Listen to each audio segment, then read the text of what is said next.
ఇంతకీ పోనీ ఎవరిని చేసుకుందాం అనుకుంటే ఆ దురదృష్టవంతరాలు ఎవరు? మ్యూజిక్.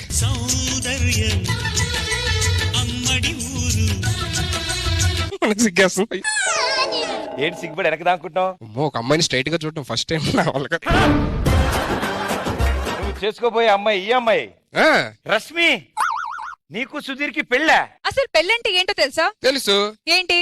శోభనకు ముందు జరిగేది.